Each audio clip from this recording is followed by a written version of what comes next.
반갑습니다. 네. 짝이 두 분씩 좀 짝을 지었으면 좋겠어요. 자리를 좀 옮기시든지, 네, 이렇게 해서 두 분씩. 웬만하면 앞으로 오시는 게 좋겠죠. 네, 두 분씩. 네, 짝이 없으면, 앞뒤로 짝을 해도 됩니다. 앞뒤로. 자, 우리 짝하고 같이 짝하고 손을 붙잡고 한번 들어보십시다. 짝과 손을 붙잡고 다 짝 맞는지 보겠습니다. 네, 감사합니다. 네, 뒤에는 확실히 집중을 안 하시군요. 자, 손 내리십시오. 첫 주부터 제가 좀 했어야 했는데 전도사님하고 일정에 착오가 있어서 죄송하게 되었습니다. 그 대신에 우리 첫째 주에는 본부에 근무하시는 뉴 베이스 김태형 목사님 오셔서 한번 강의를 아주 잘해 주셨으리라 이렇게 했습니다. 이 교재에 대해서 제가 조금 말씀을 드리겠습니다. 이 성경 묵상훈 교재는 사실 저희들 지부에서는 6주를 훈련하지만 2시간씩 합니다. 그리고 이렇게 진도를 다 못 나갈 만큼 사실 분량이 좀 많은 편입니다. 그래서 우리 문지교에서는 1시간씩 하니까요. 제가 좀 핵심적인 것 골라서 하도록 하겠습니다. 그리고 제가 담임 목사님으로부터 얘기를 들어봤는데 이제 문지교회는 이미 묵상에 대해서는 어느 정도 기초가 되어 있는 교회라고 생각이 들어요. 그래서 이제 실습 위주로 좀 많이 그렇게 해보려고 합니다. 그래서 이론을 좀 하고 그 다음에 뒷타임은 실습을 좀 하고 이렇게 섞어서 제가 강의를 하도록 하겠습니다. 자, 요한 요거 하나 받으셨죠? 여기 종이 한 장 받으셨죠?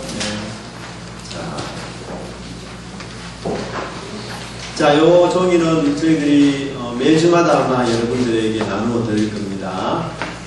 요 패턴대로 이제 여러분들이 묵상을 하시고 성경을 보시면 아마도 성경을 보다 정확하게 그리고 잘 그렇게 이해할 수 있게 되리라 생각이 듭니다. 자, 우선 이 종이를 반으로 접으시면 좋겠어요. 이렇게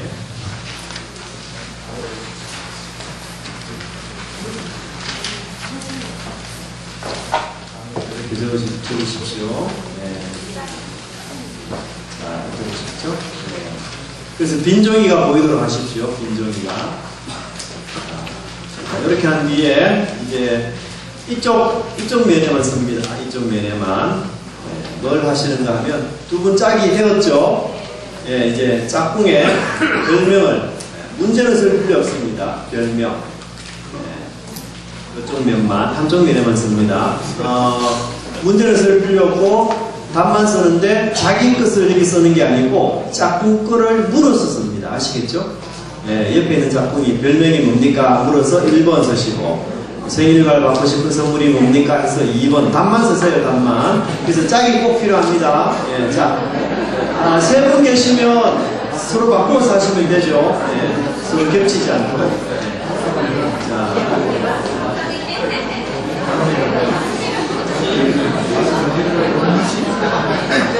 답만 쓰세요. 문제는 필요 없습니다.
자, 서로 질문하시면서 하세요.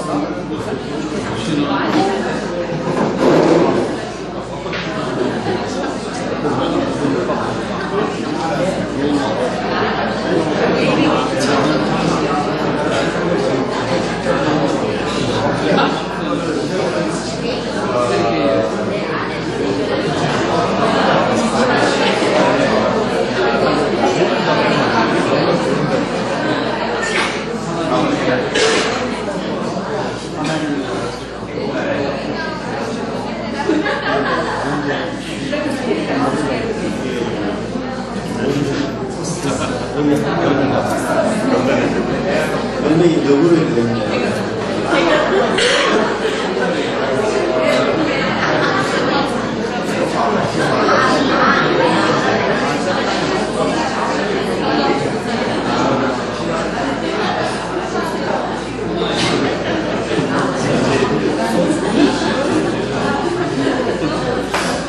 자, 그러면은 짝과 마주 보세요. 짝과 마주 보시고, 짝과 마주 보시고, 저를 보지 마시고 짝을 보세요. 자기 짝꿍과 마주 보시고, 말은 저 따라 합니다. 대단히 죄송합니다. 본의 아닙니다. 용서해 주십시오. 네. 진심입니까? 네. 자, 이제 앞으로 보시고. 자, 그 다음에 이제, 그 뒷면에는 뭘 하시는가 하면요. 상대편의 얼굴을 크게 그려줍니다. 네. 그래서 인사를 미리 했죠, 우리가. 대단히 죄송하다고. 네, 본의 아니라고. 자, 뒷면에 빈종이에다가 얼굴을 가득 크게 그려줍니다. 상대편 얼굴을. 작품 얼굴을 잘 보고 그려주세요. 작품 얼굴을 크게 그려주세요. 크게. 네, 얼굴 그리려고 하니까 얼굴 한 번도 안 보고 그리십니다. 얼굴이 그렇게 더 보기 싫은가요? 나보다 잘생겼어. 나보다 이뻤어?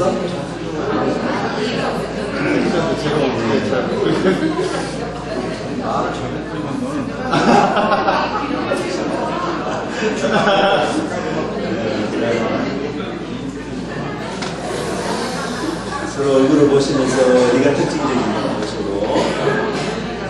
자, 다 그리신 분은 사인을 해주세요. 자기 본인 사인을 참 멋지게 사인해서.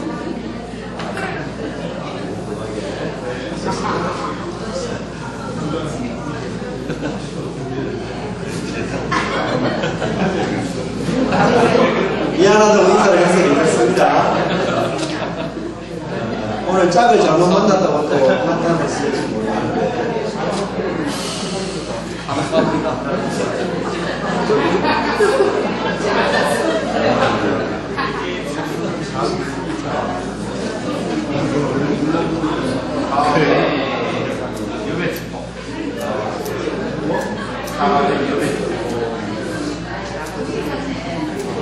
얼굴 그려주세요. 얼굴, 자기 얼굴을 옆모습부터 그려주시면 좋습니다.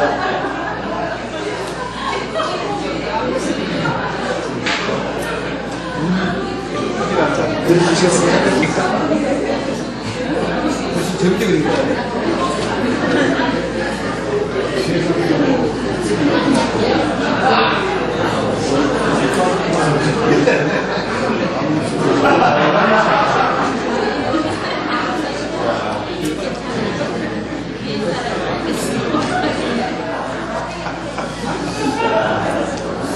사인 해주세요. 사인. 네, 사인 했어요. 다 완성하신 분은 주인에게 돌려주세요. 많이 전화가 안 오십시오.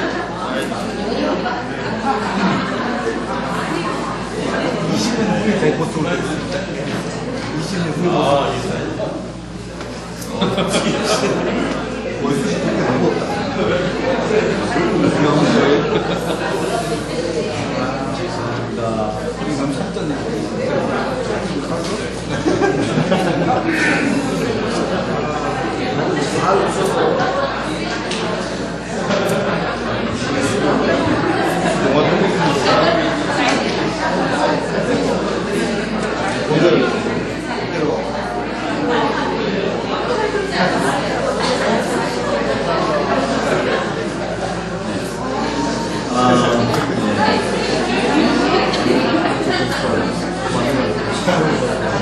5가지 질문 중에서 사실 좀 핵심적인 질문은 큐티란 무엇인가입니다. 이 질문을 하기 위해서 우리가 서로를 좀 알아가면서 당신은 큐티에 대해서 어떻게 생각하느냐 그런 질문으로 연결해 봤습니다. 자, 이제 교환 들어가겠는데요. 이 교환에는 빈칸이 많죠. 근데 이 빈칸에 답이 어디에 있는지 아세요? 어디에 있습니까? 그렇죠. 제일 뒤편에 있습니다. 제일 뒷면. 모르셨어요? 86페이지부터 88페이지까지 교환에 답이 다 있습니다. 그래서 미리 예습하는 의미에서 답을 좀 달아오시면 빠르겠죠. 그리고 두 번째는 이제 우리가 공부하면서 성경 구절이 여기에 또 기록되어 있어요. 그런데 성경 구절이 없어서 성경을 찾아야 되는 이런 좀 번거로움이 있습니다. 그래서 저는 미리 이제 성경 구절을 다 이렇게 출력을 해서 이 교환에 붙였어요. 그래서 혹시라도 가능하신 분은 이렇게 성경 구절을 출력을 해서 아니면 옆에 이렇게 붙여놓든지 그렇게 하시면 아마 공부하는 데 도움이 되리라 그 생각이 듭니다. 자, 우선 지난번 우리 했으니까요. 2번부터 해볼게요. 묵상은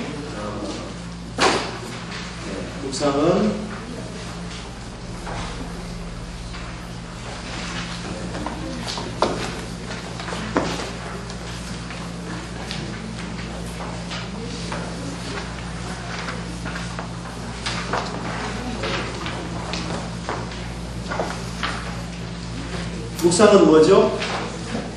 2번. 묵상은 예배다. 맞습니다. 예배다. 자, 제가 지금 준비한 거하고 조금 다른 게 있어서 다시 한번 해볼게요.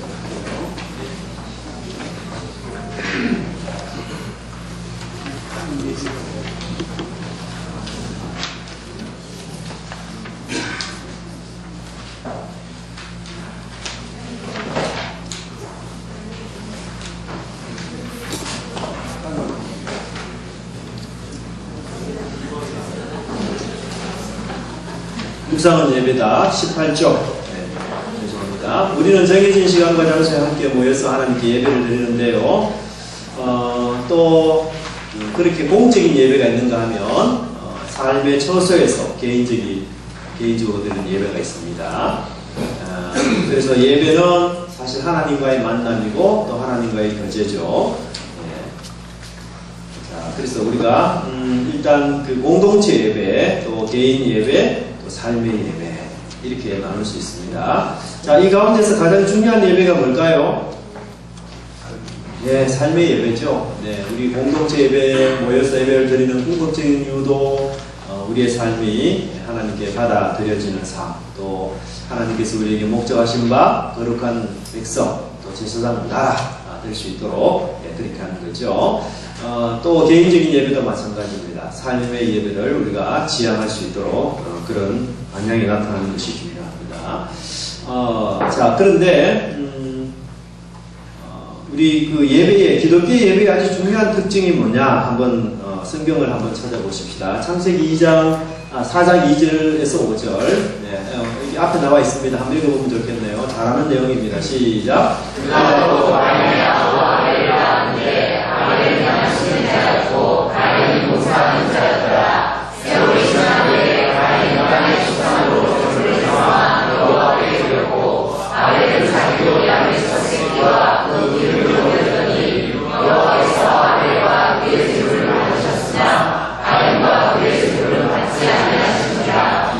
우리가 이제 성경에 나타나 있는 최초의 예배입니다. 그래서 이 성경에 나타나 있는 창세기의 최초의 예배가 우리 기독교 예배 전체를 본질을 규정하는 우리 기독교의 예배가 과연 무엇인가, 본질적으로 어떤 예배가 우리 기독교 예배라고 할 수 있는가를 규정하는 굉장히 중요한 부분이죠. 그래서 우리가 이 예배를 이야기할 때는 창세기 4장에 하나님께 가인과 아벨이 드리는 이 제사를 무시할 수가 없고, 이 제사에 대한 바른 규명이 이제 전체 신구약을 도망나는 예배의 본질이 무엇인가를 우리가 알 수가 있습니다. 그런데 우리가 잘 아시는 대로 가인의 예배는 하나님이 제사는 거절하시고 또 아벨의 제사는 하나님이 기꺼이 받으셨는데 그 이유가 뭐죠? 왜 하나님이 아벨은 수용하시고 가인은 거절하시고? 옆에 분하고 한번 이야기해 보십시오.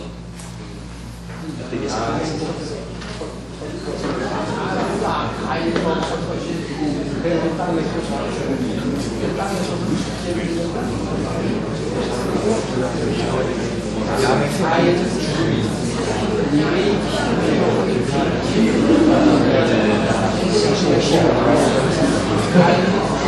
이제 저희들이 기본적으로 이야기는 이제 피가 있는 제사냐 아니냐 이제 그렇게 많이 이야기를 하죠.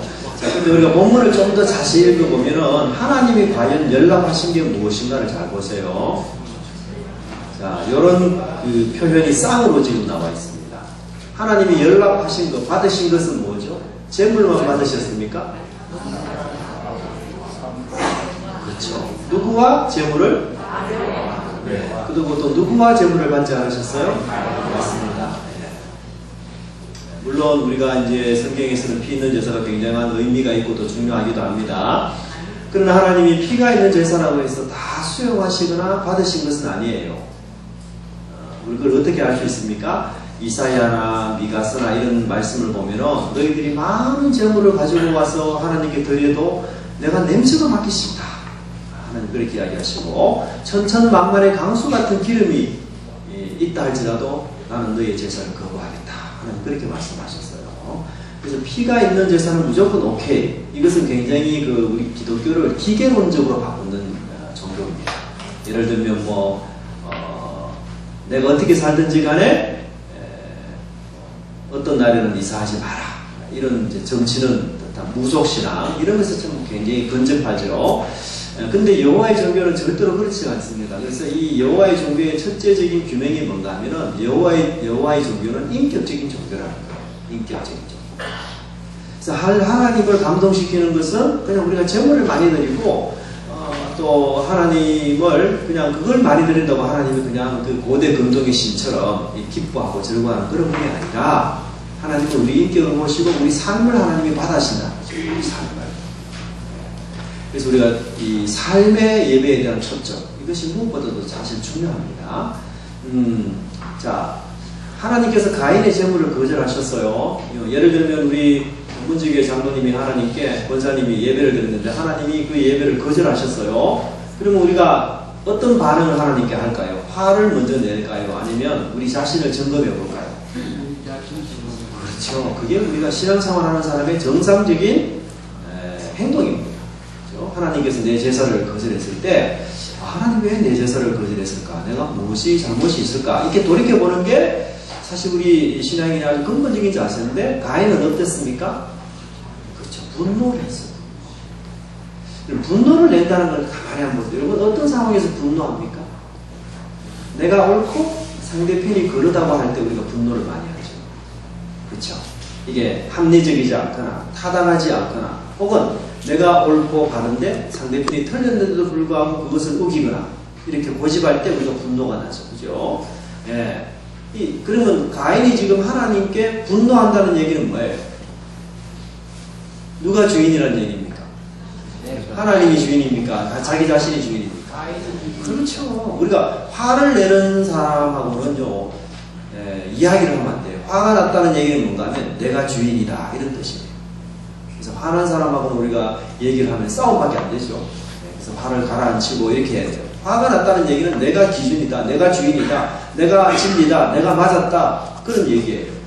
그러니까 가인의 입장에서는 하나님 당신은 내가 이렇게 제사를 드리면 당신은 의연히 받아야지 왜 그걸 거부하느냐 그런 생각이죠. 그래서 하나님께서 이 가인에게 경고를 합니다. 네가 선을 행하는 건지 낯을 들지 못하겠다. 이제 선이라는 말도 굉장히 좀 모호한 말이에요. 뭐가 과연 선일까? 동전을 주어주는 것, 누가 잃어버린 동전을 주어주는 것, 그것도 우리가 선이라고 할 수 있고, 또 뭐 병문안 가주는 것, 그것도 우리가 선이라고 할 수 있는데, 하나님이 과연 가인에게 말하는 그 선은 구체적으로 무엇일까? 그걸 우리가 잘 파악해야 돼요. 그래서 이제 여러분들이 묵상하실 때에는 어떤 단어나 어떤 말이 나오면 그 단어가 모호하면 그걸 구체화시키는 연습을 자꾸 하셔야 적용하기가 훨씬 수월합니다. 모호한 말을 구체화시키는 게 쉽게 말하면 해석 작업입니다. 해석 작업. 예. 그래서 여기서 말하는 하나님의 선이라는 얘기는 이 하나님의 주권을 인정하는 거죠.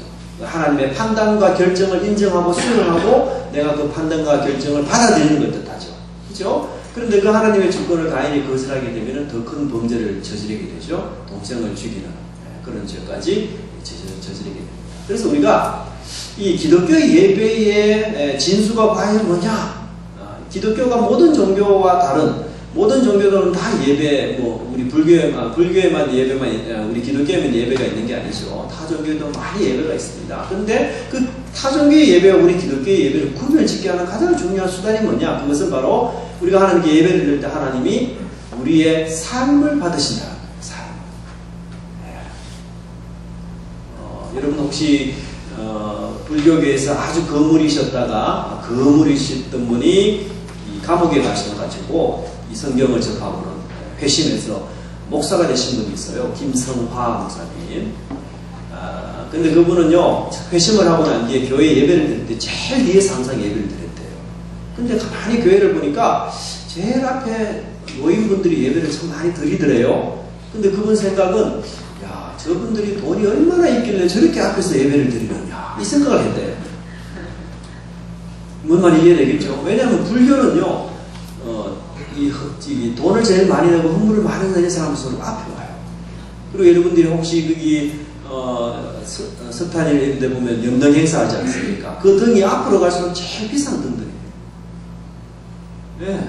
근데 자기는 그렇기 때문에 이제 불교계에서 나왔죠. 그리고는 직업도 지금 없는 상황이죠. 이러니까 항상 뒤에서 이제 예배를 드린 거죠. 하나님께 드릴 게 없으니까. 근데 이제 자기가 그런 얘기를 깨닫고는 놀랬다는 거죠. 자, 그래서 이 하나님이 가장 기쁘게 여기시는 것, 이것은 신구약을 망라하는 예배죠. 인격적인 예배, 삶의 예배.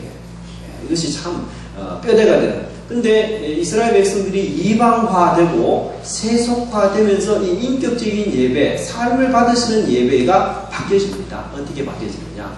하나님께 제물만 드리면 하나님은 기뻐하실 것이다. 그래서 예수님이 호세아서의 말씀을 인용하시면서 이런 얘기를 했죠. 내가 너희들에게 언제 제사를 드리라고 하더냐? 나는 제사가 아니라 인애와 의를 더 원했다. 하나님 그렇게 말씀하시죠. 그래서 이스라엘 백성들이 제사를 드리면서 배워야 될 게 인애였어요. 인애. 하나님의 무한 자비하심의 용서. 그래서 그 용서를 그들이 제사 속에서 배우고 이웃 사람에게도 의무 이상의 사랑을 실천하면서 용서하는 그런 삶을 살아야 되는데 제사는 열심히 드리는데 인애는 없어요. 그러니까 하나님이 이 이스라엘 백성들의 잘못된 생각을 깨우치셨어요. 그래서 우리가 이 예배의 포커스도 사실 삶의 예배에 초점을 맞추는 게 참 중요하다라는 걸 우리가 볼 수가 있습니다. 자, 그 다음에 로마서 우리 12장 1절과 2절 한번 읽어볼까요? 시작.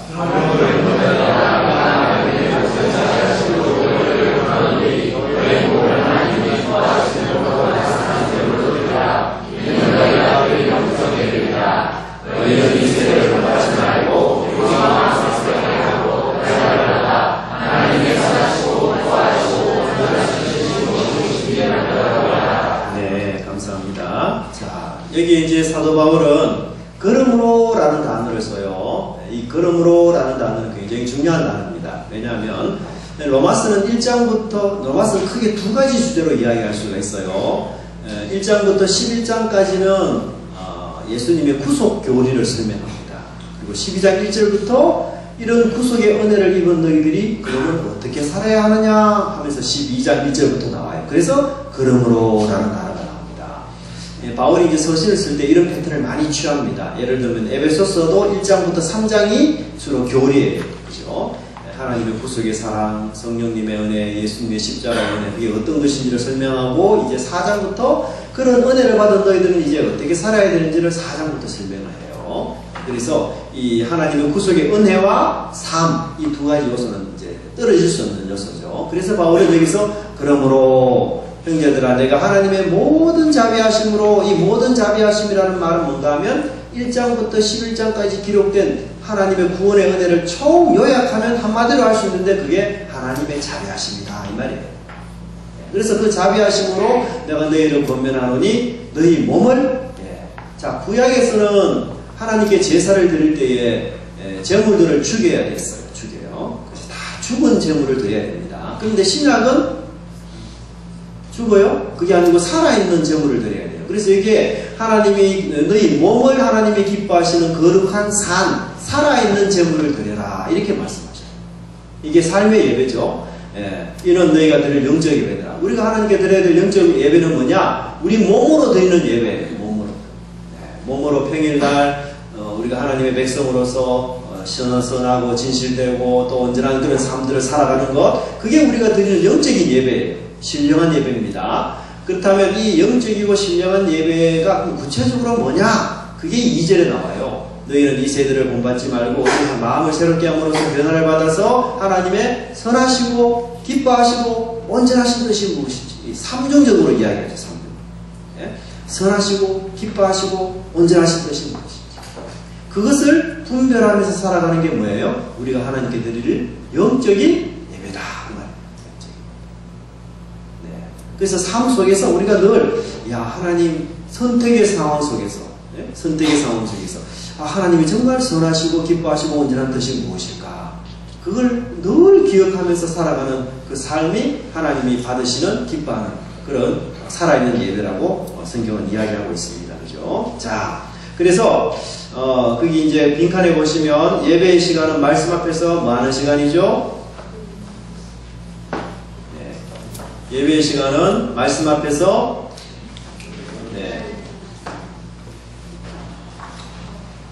자기를 부인하죠. 그죠? 부인. 자기를 부인하는 겁니다. 그 다음에 또 뭐죠? 하나님의 뜻을 뭐 하는 시간이죠? 묻는 시간 맞습니다. 자, 하나님의 뜻을 묻는다는 이 말은 다른 말로 하면은 내 인생의 주도권이 누구에게 있다? 그렇죠. 하나님께 있다는 거예요. 그래서 우리는 이 예배 시간을 통해서 자기 죽음을 선포하는 시간입니다. 그죠? 구약에서 피해 제사가 동반되는 것처럼 예배 시간을 통해서 우리가 자, 예배는 뭡니까? 하나님의 임재죠. 하나님의 임재. 자, 예배는 하나님이 우리 공중, 우리 회중 가운데 임재하는 시간이에요. 자, 그러면 구약에서 하나님이 이 세상 가운데 임재하셨던 일이 여러 번 있습니다. 예를 들면 노아 홍수 때, 소돔과 고모라 성이 멸망할 때 하나님이 직접 이 세상에 바벨탑 사건 때 직접 임하셨어요. 자, 이처럼 구약에서 하나님이 직접 인간 세상 가운데 임재하시면 오시면 어떤 현상이 일어나는가 하면 또 두 가지가 일어나요. 그게 뭔가 하면 심판과 구원이 일어나는 거죠. 그러니까 하나님이 소돔과 고모라 성에 임재하시니까 그 소돔과 고모라 성 사람들이 다 멸망당하죠. 그죠? 롯의 가지고 하나님 구원하시죠. 바벨탑에 임재하시니까 그 사람들을 혼란스럽게 만들죠. 그러면서 하나님이 아브라함을 또 선택하십니다. 노아 홍수도 마찬가지예요. 그러니까 하나님의 임재의 특징은 뭔가 하면 심판과 구원이 일어나는 사건이에요. 그래서 이스라엘 백성들이 저기 후기에 보면은 다른 나라에 이제 바벨론이나 아수르의 포로로 잡혀가 있고 막 이런 힘든 삶을 살 때 그들은 하나님이 임하심을 굉장히 고대했어요. 왜 그럴까요? 심판과 구원이 일어나니까. 그럼 그들이 바벨론이나 아수르의 포로로 잡혀 있을 때에는 누가 심판을 받을까요? 그렇죠. 이방인들이 심판을 받고 누가 구원을 받을까요? 이스라엘 사람들이 구원을 얻는다고 생각했죠. 그러니까 하나님의 임하심을 그들이 굉장히 많이 기도했습니다. 굉장히 많이. 하나님이 임하셔서 우리가 처한 이 세상 속에서 고난당하는 의인을 하나님께서 구원해 주시고 이 의인들을 핍박하는 악인을 하나님 모조리 심판해 주세요. 그런 기도가 굉장히 많았어요. 예수님 당시도 많았습니다. 네. 그래서 이 하나님의 임재하심은 따로 말로 하면은 파루시아예요. 파루시아. 자, 보세요. 구약에서 하나님이 임재하실 때 구원과 심판 사건이 일어났어요. 그러면 자, 우리가 신약 시대를 거치고 나중에는 누가 재림하실까요? 예수님이 이 땅에 궁극적으로 이제 최종적으로 마지막으로 재림하셔요. 그 재림하시면 어떤 일이 생길까요? 두 가지 일이 생기겠죠. 뭐가 뭐? 맞아요. 그러니까 하나님의 구약의 임재하심은 예수님의 재림과 뭐예요? 연관성이 있는 거죠. 그래서 우리가 최종적으로 예수님이 재림할 그때는 하나님께서 의인과 악인을 가르시고 심판과 구원을 하나님이 최종적으로 완성하실 거예요. 그죠? 그런데 그 하나님의 재림이 우리 가운데 임해서 그 하나님의 심판과 구원이 완성되기까지 우리는 예배 시간에서 누구를 만나죠? 하나님을 만나. 그럼 하나님이 우리 예배 가운데 임재하시면 또 어떤 일이 생길까요? 그렇죠. 심판과 구원. 그래서 내가 심판받아 마땅한 죄인인데 저를 이렇게 놀라운 하나님의 사랑과 은혜로 구원해 주셔서 감사합니다. 그 연장선이 결국 뭘 뜻할까요? 예수님의 재림을 준비하는 삶이에요. 그렇죠? 우리가 예배를 드리는 것의 전체성, 통합성, 완전성이 뭐냐? 재림이에요. 그러니까 예배 속에서 하나님의 임재를 경험하면서 하나님의 그 구원과 심판의 은혜들을 내가 잘 묵상하고 잘 깨닫게 되면은 재림 때에도 그와 동일한 일이 일어나는 거예요. 그죠? 그럴 때 내가 이 예배 때에 하나님께 드렸던 고백이 그때도 드러나게 돼요. 그러니까 이게 우리가 예배 때 하나님을 만나면서 그 하나님의 심판과 은혜를 경험하는 것은 재림과 무관한 일이에요? 아니면 연결성이 있는 얘기예요? 그렇죠. 분명히 연결성이 있어요.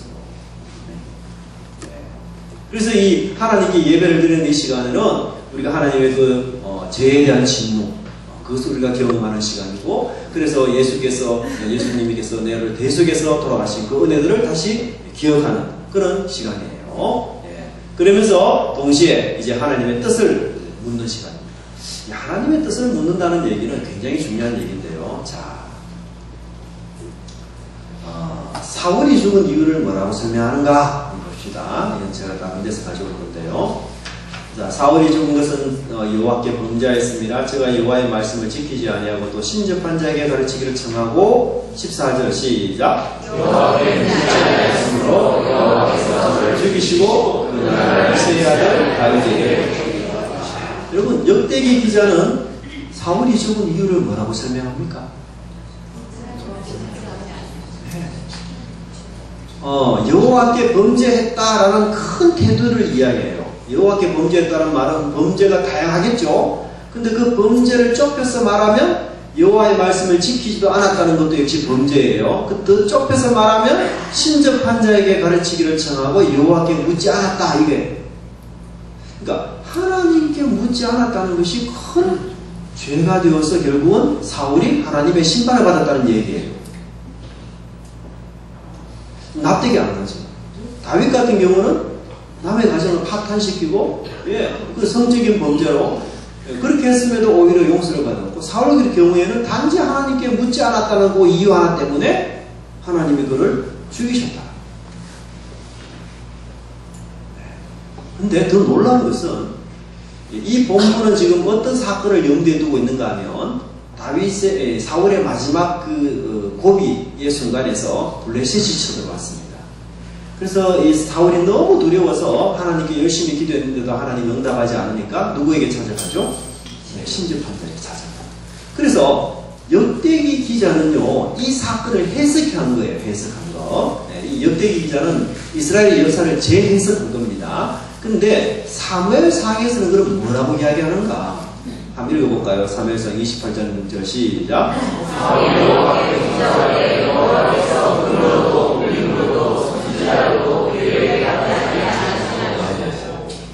자, 여러분, 사울이 신접한 자에게 간 것이 먼저입니까? 아니면 하나님께 물은 것이 먼저입니까?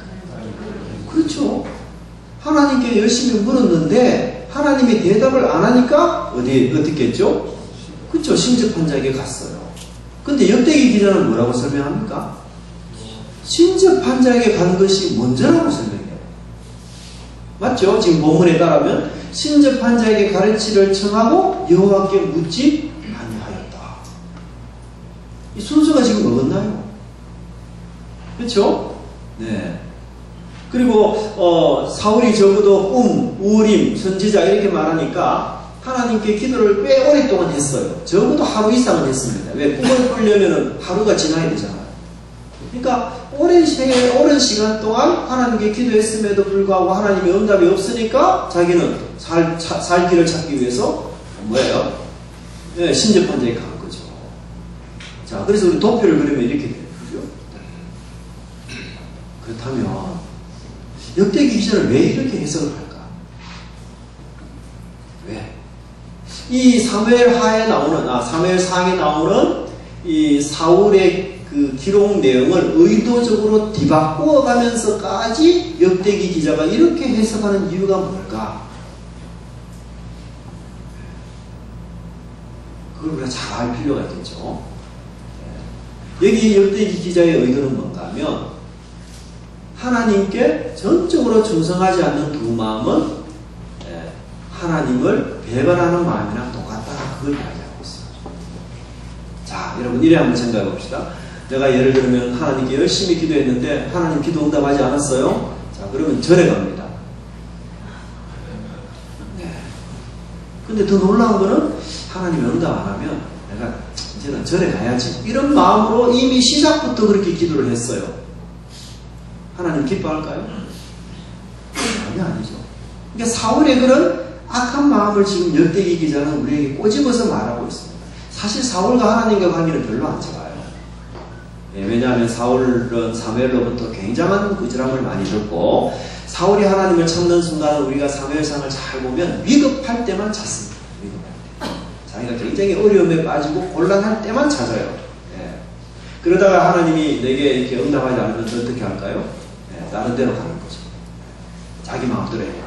그래서 결국 역대기 기자는 뭘 이야기하는가? 하나님의 주권을 인정하면서 하나님이 기도를 응답하든 안 하든 나는 하나님의 백성이고 나는 하나님의 품에서 죽어야 되고 나는 하나님의 뜻과 말씀을 따라서 나는 살아간다. 그게 내 인생의 기준이고 좌표다. 내가 하나님 응답 안 해주고 하나님이 나를 치료 안 해준다고 해서 내가 다른 종교를 찾고 다른 신에게 경배하는 것, 그거는 우상 숭배고 그건 잘못된 것이다. 이런 초지일관의 마음이 사울에게는 없는 거예요.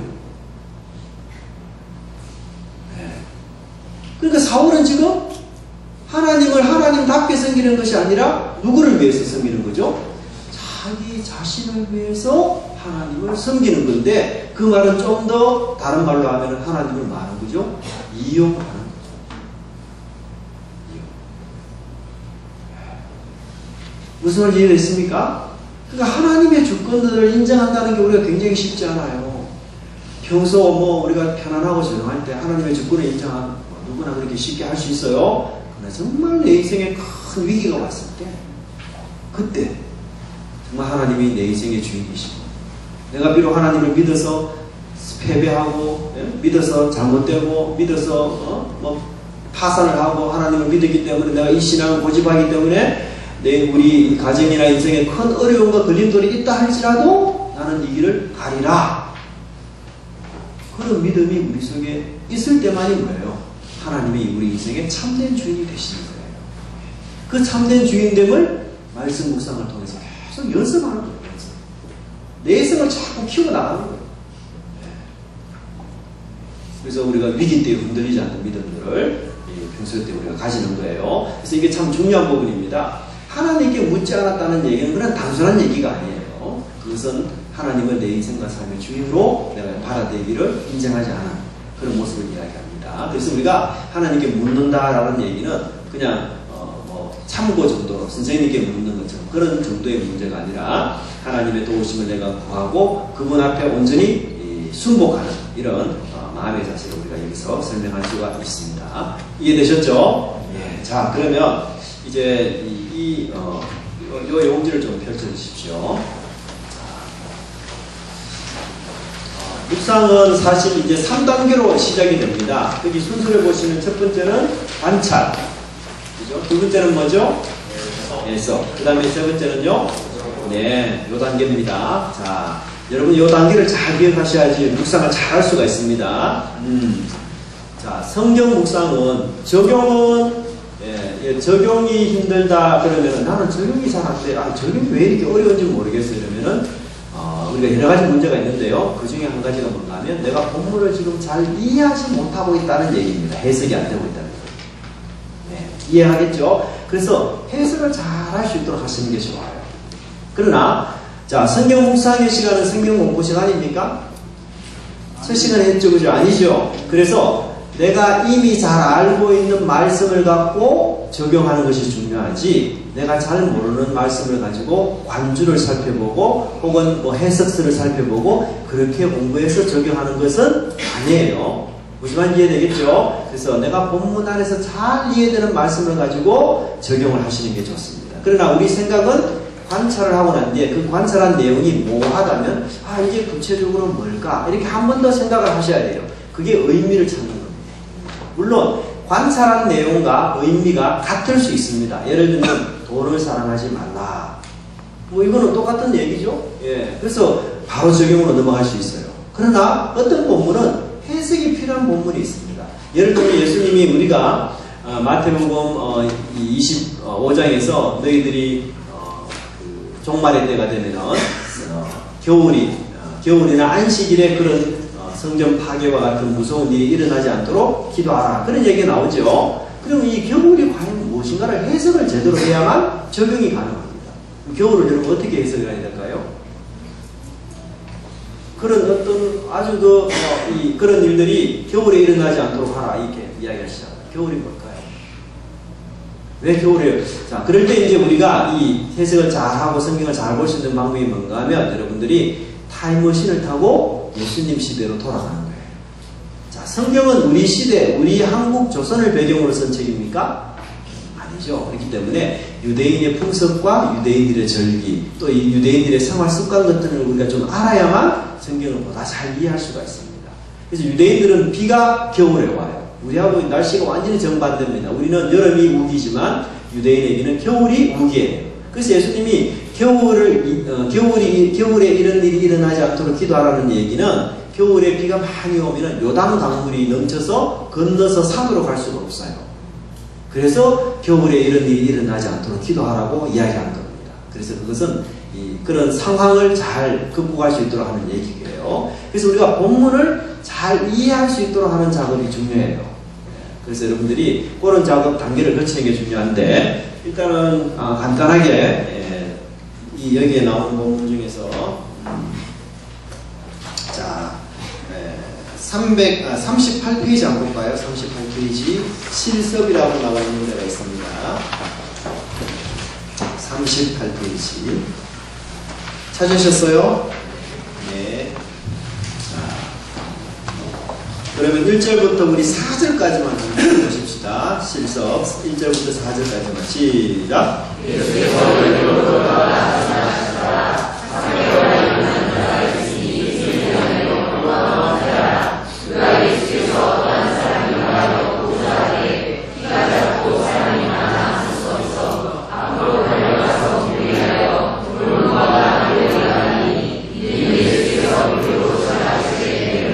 자, 1절부터 4절까지 본문의 내용은 물론 예수님에 대해서 1절에 잠깐 언급은 하지만 주로 삭개오에 대한 얘기가 많죠. 그렇기 때문에 여러분들이 묵상을 하실 때에는 내게 주시는 교훈 쪽으로 내려가야 됩니다.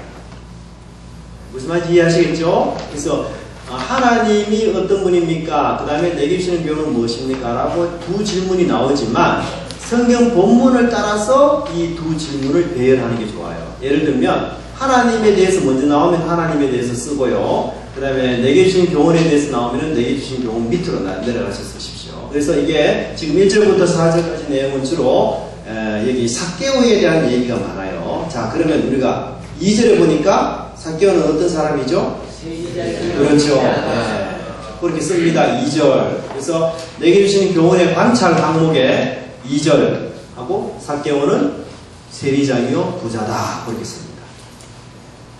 내게 주신 교훈으로 써요. 밑에 아래 칸에 쓰셔야 됩니다. 그 다음에 또 3절에는 삭개오를 또 어떻게 설명하죠? 3절. 그렇죠. 3절 다시 적으시고 키가 작은 사람이다. 근데 또 4절에는 어떻죠? 키가 작지만 어떻게 행동합니까? 그렇죠. 예수님을 뵙기 위해서 무화과나무로 올라가는 사람이죠.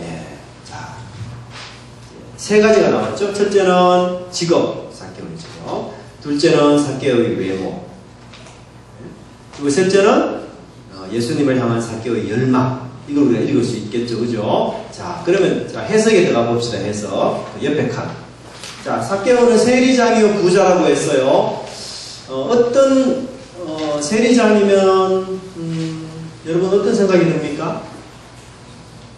의식주의 불편이 없다. 그렇죠. 부자기 때문에 의식주의 불편이 없죠. 좋습니다. 또 그런 게 배경이에요. 그런 걸 알아야 우리가 이 본문을 훨씬 잘 적용할 수 있습니다. 또 권력. 예. 자, 이게 이제 우리가 성경적인 시대로 돌아가면은 삭개오는 이 세리들은요 창기와 다를 바 없는 죄인이었습니다. 그래서 우리가 성경에 보면은 세상에 죄인의 항목이 나오는데 세리와 창기와 죄인들 이렇게 나와 있어요. 표현이. 자, 왜 그럴까요? 왜 세리를 죄인 취급할까요? 매국노 취급할까요? 로마에. 그렇죠. 로마에 붙어가지고 세금을 거두기 때문에. 그래서 여러분들이 그 돌아온 탕자의 얘기에 보면은 둘째 아들이 세리예요. 둘째 아들이. 예수님의 의도는 둘째 아들이 세리고 바리새인이나 서기관들이 첫째 아들입니다. 네, 구체적으로. 그래서 그 돌아온 탕자의 얘기 들을 때 바리새인들이 굉장히 분노했죠. 기분 나빠하고. 예, 이 이야기의 의도를 그들이 알기 때문에. 자, 이 세리들은 그렇기 때문에 이 세리와는 전혀 교제가 가능할까요? 불가능할까요? 완전히 완강합니다. 완전히. 아무도 그와 상종하지 않습니다. 1년이 지나가도 그 집에 손님 한 번 오는 경우가 없습니다. 네. 아무도 그와 사귀지 않아요. 심지어 그 유대 문헌에 보면은 이 세리의 가족들은 정인으로도 쓸 수 없습니다. 네. 왜냐하면 믿을 만한 사람이 아니라는 얘기거든요. 네. 세리가 장부를 이중장부 쓰잖아요. 그러니까 이 사람은 믿을 만한 사람이 아니라고 생각해요. 또 랍비들은 세리들은 아무리 회개해도 천국 갈 수 없다라고 규정했습니다. 그러니까 인간 말종이고 쓰레기와 같은 취급을 했어요. 그가 비록 부자지만. 그러면 세리는 외로울까요? 고독할까요? 그렇죠. 자, 두 번째 항목 봅시다. 세리는 뭐예요? 어떻습니까? 키가 작다. 자, 그러면 어떤 느낌이 올까요, 여러분? 세리는 컴플렉스가 있어요. 인간적으로. 그것도 선천적인 약점이 그에게 있었어요. 태어날 때부터. 아마도 그가 태어날 때부터 가진 이 약점, 키가 작다는 이 약점 때문에 부자가 되어서 내가 사람들로부터 인정을 받고 싶은 그런 욕구에 의해서 세리장이 되었는지는 여하튼 잘 모르겠지만 여하튼 이 사람은 선천적인 약점이 있었어요. 선천적인. 근데 놀라운 것은 그런 약점이 있음에도 어떻게 해요? 예수님을 만나가는 일에 적극적이죠. 3절이, 그 다음 절이 굉장히 적극적이죠. 자, 그럼 이걸 적용해 봅시다. 여러분, 이제 적용한다는 얘기는 뭔가 하면 내가 삭개오라고 생각하셔야지 적용을 잘 할 수가 있어요. 내가 삭개오다. 그럼 삭개오는 2절에 보니까 굉장히 외로웠던 사람이었어요. 여러분도 외로울 때가 있습니까? 없습니까? 있죠. 우리가 뭐 비록 부자는 아니다 할지라도 또 다른 사람과 많은 교제를 나눈다 할지라도 우리도 외로움에 지를 때가 있어요. 우리도 나 혼자만의 고독이 있을 때가 있습니다. 자, 두 번째, 삭개오만 선천적인 약점이 있을까요? 여러분들에게도 나에게도 없습니까? 있죠. 저도 선천적인 약점이 있어서 고민을 많이 했더라고요. 제가 그 학창시절에 고등학교 시절에 보니까 저는 이 코가 왜 이렇게 못생겼나 하면서 코 옆면도를 막 그려가면서 고민을 했던 흔적이 있더라고요. 제가 일기를 보니까 정말 자꾸 보지 마세요. 우리 사람이 가지고 있는 약점이 있어요. 가문의 약점이 있습니다. 부모님의 약점이 있어요. 우리가 그런 약점들이 다 지니고 있어요. 그렇죠? 그러나 세리가 그런 약점에도 불구하고 예수님을 만나는 일에 어때요? 열심과 적극성을 보이죠. 그런 것들을 내가 또 본받아야 되겠죠. 그렇게 해서 여러분들이 적용하시면 돼요. 그래서 주님, 제가 이런 약점이 있지만 그럼에도 저를 이렇게 당신의 자녀로 삼아주셔서 너무 감사합니다. 제가 참 외롭고 힘들지만 이런 외로운 저를 하나님께서 또 챙겨주시고 또 필요한 때마다 저에게 위로를 말씀으로 주시고 너무 감사합니다. 제게 삭개오처럼 예수님을 만나고 저는 열망이 많지가 않는데 좀 이번에 묵상훈련을 통해서 회복할 수 있도록 도와주십시오. 삭개오는 예수님을 만나는 일에서 선천적인 방해물, 외부의 시각적인 방해물을 다 극복하고 나갔어요. 참 중요합니다.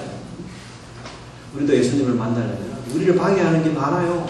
내 마음부터 시작해서 우리의 주변의 환경부터 시작해서 많죠. 그런데도 불구하고 그걸 물리치고 극복하고 매일 성경 매일 성경 아니면 죄송합니다. 여러분들이 하는 그 묵상 큐티즈로 묵상하려고 하면은 방해 많죠. 근데 그걸 어떻게 하든지 극복하고 그 시간을 내가 지키고 주님과 그 시간에 내가 만나서 말씀을 나누려고 하는 그런 의지가 꼭 필요합니다. 자, 어때요? 쉽습니까? 어렵습니까? 네, 저와 같이 하니까 쉽죠? 근데 여러분 혼자 하시면 더 어렵습니다. 네. 자, 제가 한두 번 장사한 게 아니기 때문에. 자, 그래서 또 저에게는 여러분들이 또 제가 필요한 것 같아요. 자, 그 다음에는 이제 5절, 6절, 7절 항목을 가시고 다음 주에 숙제 오는 겁니다. 다음 주 5절, 6절, 7절. 아시겠죠? 네.